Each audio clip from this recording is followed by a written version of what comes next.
I'm Abrielle Millett for BYU-Idaho Radio, and today I'm speaking with Amy Thompson, the Development Director at the Art Museum of Eastern Idaho. Now, I heard that you guys have a new art exhibit out, Sacred Spaces.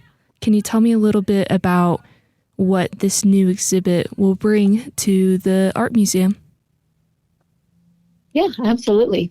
So the exhibit, the whole title is a bit of a mouthful, but it is Sacred Spaces, Visions of the West from the Prosaic to the Sublime. And the idea is that this is a selection of artists. We have 6 different artists, and they all tend toward agricultural spaces in their work. And what we love about their work is that it doesn't just document something that we might think of as classically beautiful or postcard worthy, but it finds it finds beauty in these working spaces, in areas that are maybe even dirty or dusty or forgotten or simply worn by time. And there's just a real beauty to that. And what we're hoping is, we live in such an agricultural community. It's so obvious in this part of the country how important agriculture is. And I'm just hoping that the people who are involved in that work and in that line of work and that part of our community, that they will come into the museum and see themselves represented here, that they'll see their work and their livelihood and their passion on the walls of the museum, and that we can make a connection there, and that other people in the community will really see that, just see these agricultural spaces elevated and see them in a new light. Yeah, that's beautifully said, because like you said, this is an area of the country where agriculture is very important, and I think it's very unique, like you said, to portray that beauty in these things that people work in and live their lives in. So do you think that's something that will connect with all audiences, or specifically those like in agriculture spaces? We really hope that it does resonate with those from the agricultural community. We hope that they see themselves, represented here, and that it resonates, that it feels special. But I think that it is universally applicable. I was actually just talking with one of the artists about how throughout the history of humanity, humans have almost always worked the land for survival. And it really is only in this very short period of time, quite recently, where we've been able to, be more disconnected from the land. And, we might argue to our detriment, right? Mm-hmm. So I think that, even if there are people who don't directly work the land now, that there's something almost in our DNA that ties all of us to these agricultural spaces. And I think, and I hope that people will experience that when they stand in front of these works of art, that there will be something familiar, something, almost in your roots that resonates. It's mentioned in kind of like the press release of it that the director, am I right? Or the executive director had a personal connection to it. But can you tell us more about how it came to be? Sure. So Alexa Stanger, our executive director, is a rancher. She, lives on a working ranch and definitely has deep roots with the agricultural community here. So this is really especially a poignant exhibit for her. And one of the artists, David Dibble, is a personal friend of mine and my husband's. And so when we were talking about what we wanted to bring to the community, we were just talking about, we're always trying to just bring the best quality, the most engaging artwork that we can to the community. And we also want to reach different parts of the community, maybe parts of the community that don't necessarily feel as connected to the museum or as represented here. So this exhibit really came out of those conversations, right? Like, who in our community Do we feel like we want to feel seen, that we want to honor? What spaces do we want to elevate? And so, yeah, from those conversations, we just kind of landed on the idea. So we reached out to David, and he connected us with Brian Mark Taylor. And all of these artists are connected to each other in one way or another, which is just a really neat aspect of this exhibit. So some of them came to us by way of referral from the other artists. And it's really been fun to hear them talk about each other. They all admire each other's work, and, there are these wonderful friendships among the artists. So it just has grown kind of organically, but we're really excited about it. No, that's super interesting. Like, it came from one person and then it stemmed into a group of artists and how they're all connected. Are they all from this area of Idaho, or they are all from Utah and Idaho, and a lot of their work is, painting scenes in Utah and Idaho. Some of them have traveled all over the world and painted all over the world, but the things that you see represented in this particular exhibit are mostly spaces in Utah and Idaho. And yeah, that's kind of their home turf. And in fact, I think at least two of them went to school at BYU-Idaho, which is kind of fun. That's so nice that it's from the general area, because like you said, this is something that people will relate to, being in these areas, and it's things that they're drawn to. So all the artwork that will be shown at this exhibit are purely paintings, or what kind of art style or medium is going to be used? Yeah, so in the main exhibit, it's all paintings. They're mostly oil paintings. And interestingly, these particular painters will often do plein air painting. And so that's, when they go out to the location with their paints and their canvas, and they paint right there on site, or they at least do a study and bring it back to their studio. And I think that's kind of interesting for people to see and to think about that process. Several of them have brought actual studies. So, the smaller piece that they'll do prior to the large piece, they brought those to have on display as well. And so I think that's going to be interesting for people to be able to see some of the steps in that process. We also have on loan some images from the Museum of Idaho that are of historic farms in the area.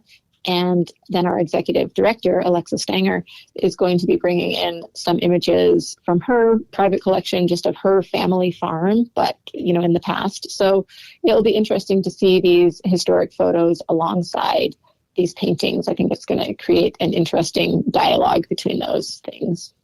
No, that's super cool that you can be able to see the process and kind of how their art develops. And like you said, they'll be bringing in other pieces. Is there a specific piece that you've seen so far that you've resonated with personally? Gosh, I really love them all. And they all just have, different things about them that are really spectacular. I really tend to gravitate toward some of the interior paintings.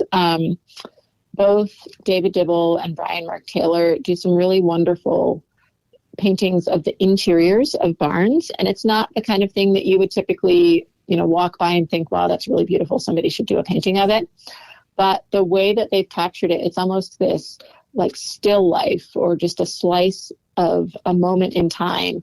You've got this kind of jumble of farm tools and boards and machinery and dust and cobwebs, but then the light is coming through and illuminating things and just creating this really beautiful rendering of something that you can almost smell it when you're standing in front of that, like the smell of an old barn.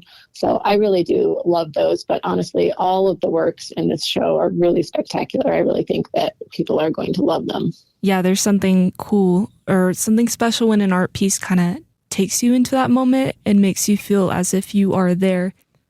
Yeah, absolutely. And just in talking to these artists, I know that that's something that a lot of them are striving for. They really, even more than capturing exactly what something looks like, they're really hoping to capture what it feels like and to help the visitor, the viewer, experience that feeling. For this art exhibit, there's going to be like a preview, an art walk preview. What does that entail? So on the first Thursday of the month, we have Art Walk in Idaho Falls, and it's actually a great free date night. So students should totally come out for that. A lot of the artists' studios and galleries and the art museum will stay open late on that Thursday night. And there's usually music and snacks and things like that. And you can walk from gallery to gallery, just seeing the art and visiting with the artists. So we won't have the artists here this Thursday night. They will be here Friday night for the opening. But yeah, you can come in and get a little sneak preview on Thursday. And then Friday night is the actual opening when the artists will be here to visit with. And then Saturday, they're actually going to be doing demos and so some live painting demos and then like a Q&A panel. And then that night, we have Sound Jam happening, which is a musical event, which is another great thing that you guys should all come down for. So it's a pretty busy, fun weekend. So the art walk, in the art walk preview, will you be able to see the exhibit or not yet because the reception is the next day? On the art walk, you'll definitely be able to see the exhibit will be open to the public. We're just doing the official reception on Friday night, but absolutely everything will be up. It's a great chance to get out and check out the art. But both events are free and open to the public Thursday and Friday night.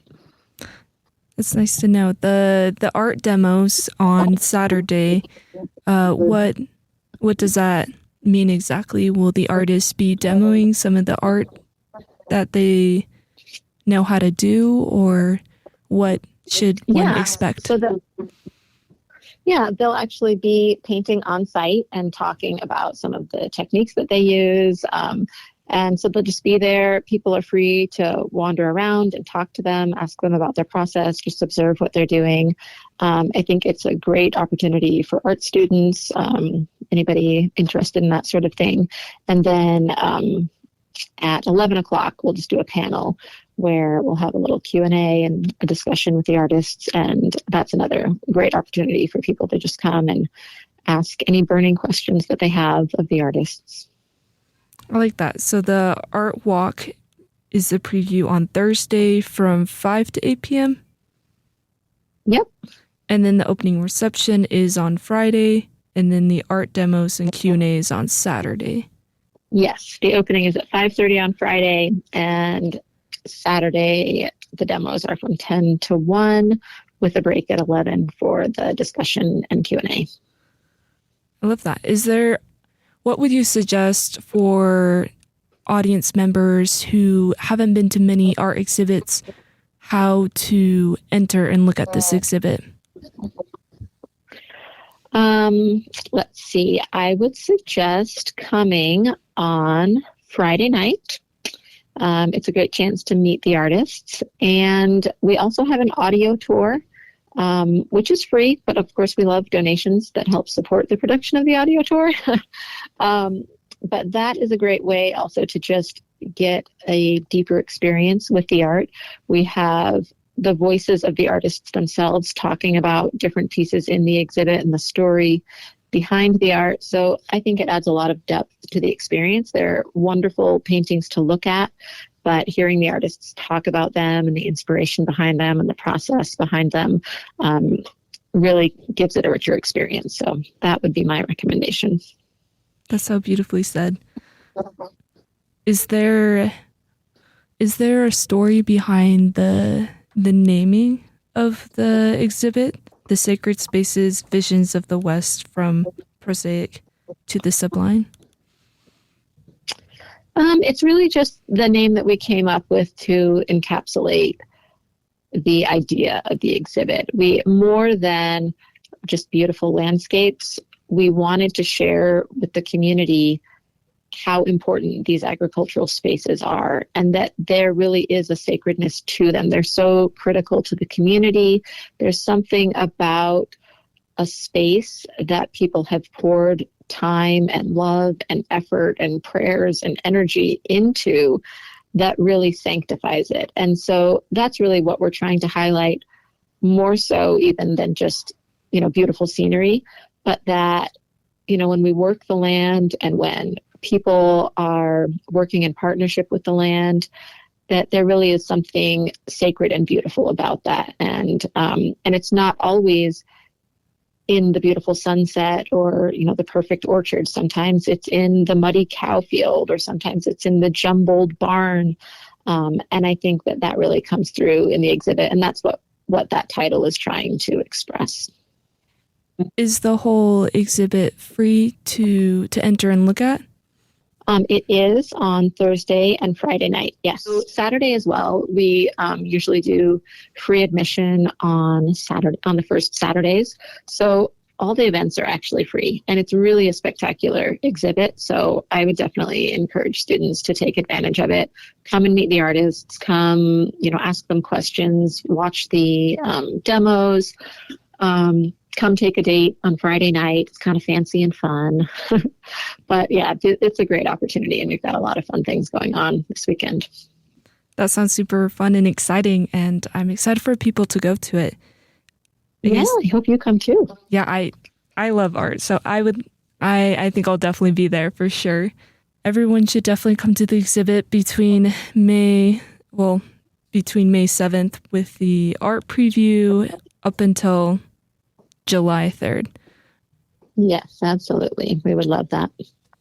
I'm Abrielle Millett for BYU-Idaho Radio, and today I've been speaking with Amy Thompson, the Development Director at the Art Museum of Eastern Idaho. Thank you so much for speaking with me today. It's been a pleasure learning about the art exhibit. Oh, thanks so much for chatting. It's been great.